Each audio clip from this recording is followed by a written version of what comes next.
Hello everybody, hope you're doing well. This is paper 2 from November 2023 and this is time zone 1. Now let's have a look at it and see what we can do. Okay, going on, looks like we have a financial mathematics question here. Ruben wants to buy a car for a price of 285,000 South African Rand. He goes to a bank to get a loan to buy the car. To be eligible for the loan, Ruben must make an initial down payment equal to 25% of the price of the car. The bank offers him a 5-year loan, so a 5-year loan for the remaining balance with a 4.5% nominal interest rate per year. We're compounding it monthly and compounded monthly. Ruben will pay the loan in fixed payments at the end of each month. Find the original amount of the loan after the down payment is paid. Give the exact answer. So he wants to take out a loan for $285,000, but the bank won't just give him the total sum without any kind of down payment. I guess they maybe want to see if he's solvent or financially secure, or they want at least something. Car is going to lose value. Worst comes to worst, they're going to need to repossess the car. If they get 25%, then they're a little bit more insured on this loan, or this kind of risk that they're taking. So they say, hey, can you give us 25% down payment first? Okay. So the first question is find the original amount of the loan after the down payment is made. So he wants to take out $285,000, but he's not going to take out, the bank isn't going to give him that whole $285,000. They're going to give him what is left over after he pays 25%, or 1/4, or 0.25 of that $285,000 loan. This is also equivalent to saying that we just want 25% removed, so we only want 75% of this $285,000. And so if we work this out, we'll get $213,750. Part 2, calculate Ruben's monthly payment for this loan to 2 decimal places. Okay, so to 2 decimal places. Alright, so since we're making monthly payments, we'll need to use the financial solver. We can't use compound interest formula or anything like that. We're going to need to use the financial interest solver. Finance solver. So let's go ahead and write down each of the values here. So N, I, our interest rate is a percentage, present value, payments that are made, the final value, and payments per year, compounding periods per year, and then we have when is the payment being made, which is often at the end. Alright, so let's go ahead and see what we have. So first one is often the easiest, that's just interest rate. He's paying 4.5%. In the end, we want to find out the monthly payments that are being made. So PMT is what we're trying to solve for. The present value of the loan is, in this case, the loan that he has received from the bank. He didn't take out the whole $285,000. The bank has just given him 213,750 Rand. And we keep this as positive because this is money that he has in hand. This is money in the individual's possession. The final value of the loan is going to be 0, and he is going to pay it off over 5 years. We'll need that. Payments per year, he's making 12 payments per year, and the compounding rate is compounded monthly, which means it's compounded 12 times a year. Payment is being made at the end of the year, and so we just need to find out the number of payments, which is linked to payments per year. So 5 years, and he's paying 12 payments every year, so this should be equal to 60. Alright, let's go to the calculator screen and work this out. menu. Where are we now? Finance solver. 60 payments, interest rate is 4.5%. He took out a loan of $213,000. We don't know the payments. Final value wants to be equal to 0. Payments per year, 12, and all looks good. And so this is the size of his payments. $3,984.94 or 95 cents in this case. All right, let's write this out in the document. So in this case, we have, this is a negative, which means that the money is flowing out actually. So it's money that's leaving his pocket in some sense. On the final answer that you would put down, you wouldn't need to write negative. So monthly payment is equal to, let's just write that. Monthly payment equal to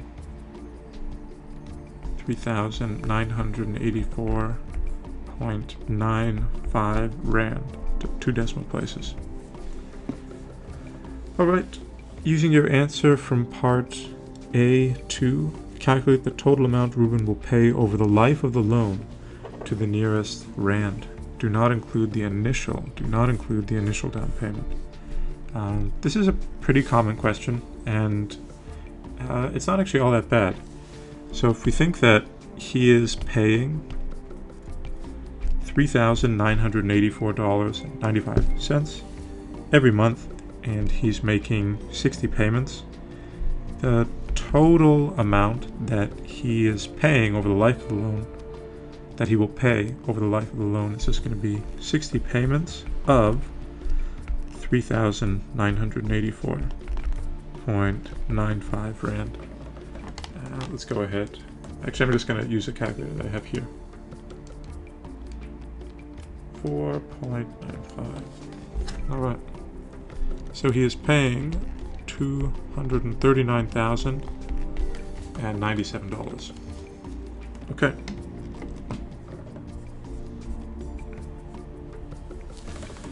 Ruben would like to repay the loan faster and increases his payments such that he pays 4,600 Rand each month.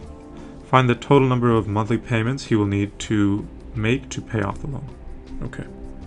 2-mark question. So we can actually use a lot of what we have here. So I'm actually going to copy it and we'll use it on the other screen right here. Okay. So let's go ahead.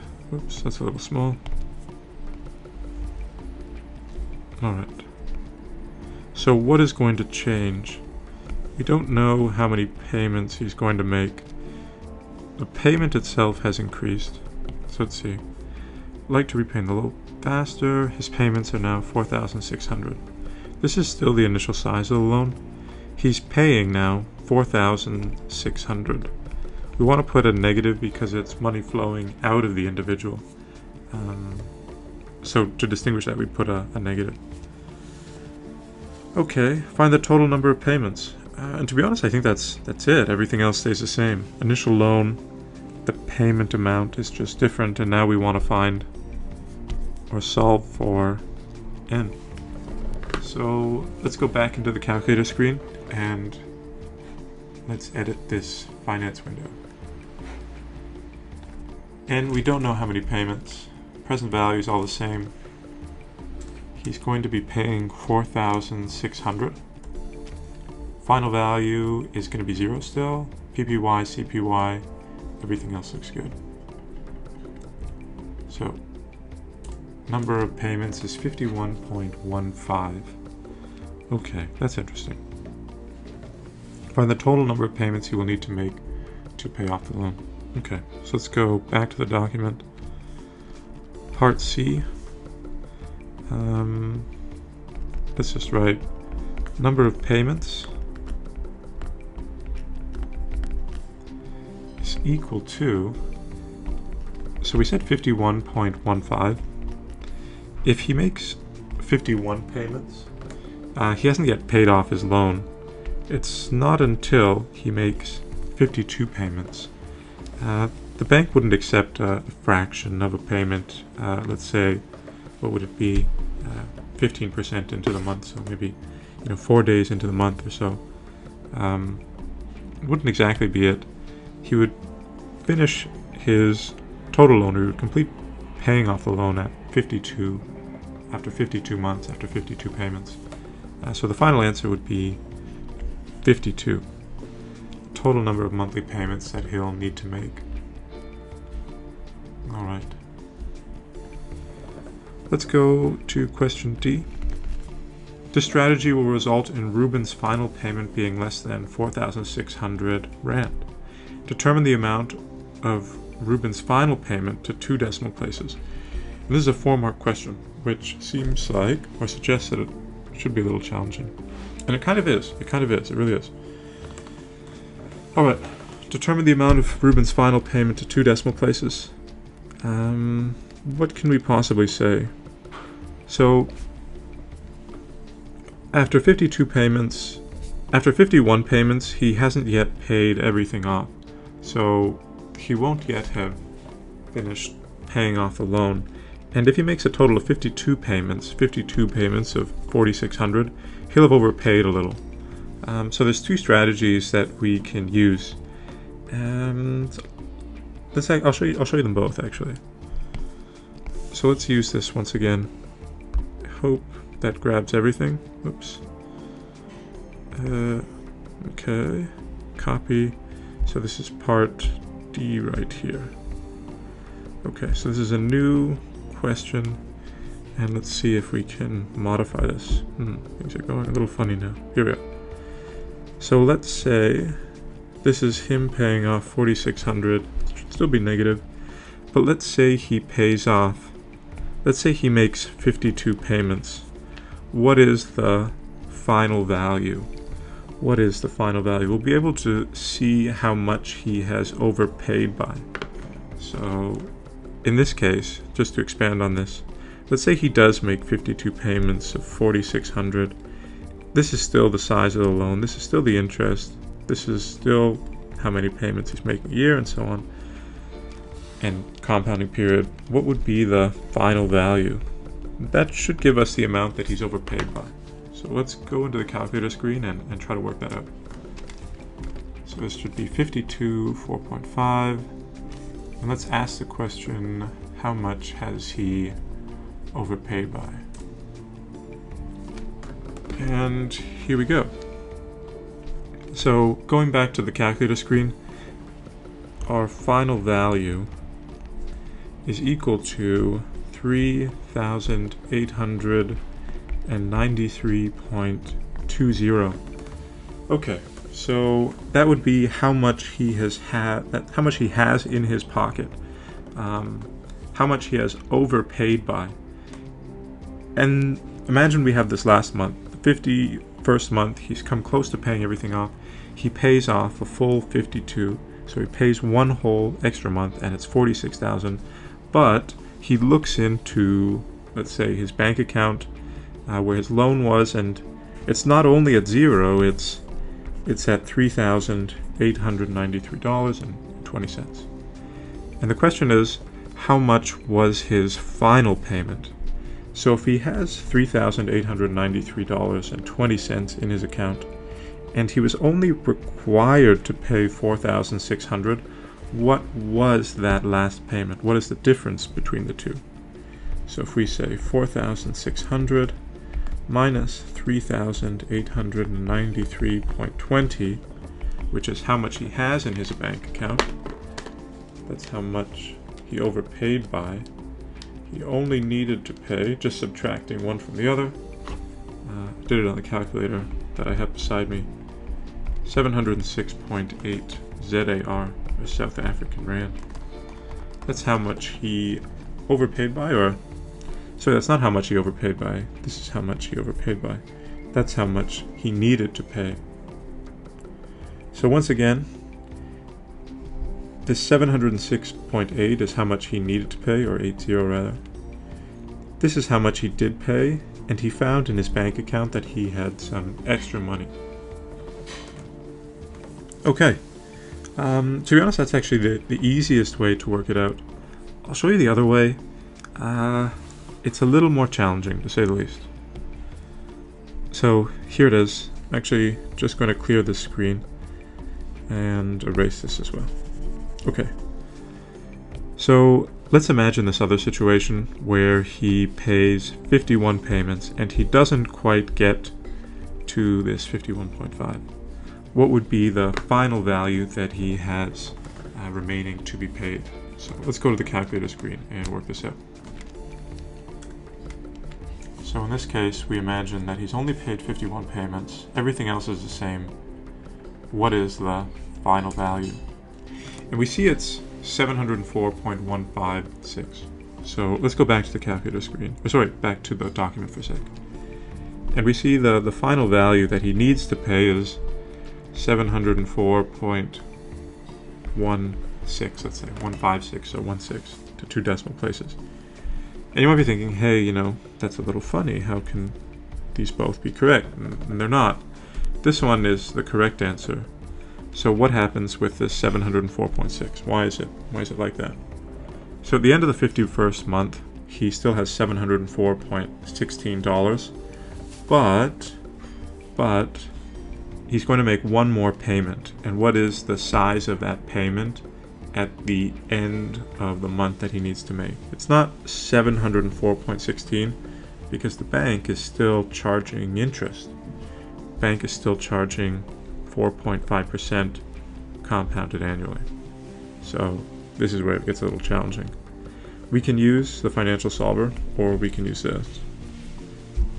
Final value is equal to present value 1 plus R over 100 times K, number of compounding periods, N times K, so number of years.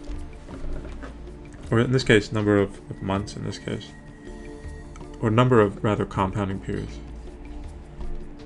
So the present value, he owed $704.16. It's 4.5% interest, 12 compounding periods, and in this case, he just wants to pay for 1 month. And then this is K, so N times K. This is actually just 1 month, so let's just leave it like this. So $704.16, and then the bank is going to charge him not 4.5% interest, but 4.5% interest divided by 12, so a 1/12 of that 4.5%. Then if we work this out, I'm going to work it out on my calculator here. 704.16 times 1 plus divided by 12 gives us 706.8006. So we can write 706.80. I think that's a more challenging way to work it out. This is potentially the most intuitive way, and it's kind of, I think, the trap. It's saying, okay, 51 months, what's there left that he needs to pay? But the thing is, the bank is still charging interest on the remaining amount. So even though he just has 1 month left, the bank is still charging him 4.5 over 12, 1 plus. They're still charging him, whoops, I'm gonna actually change this.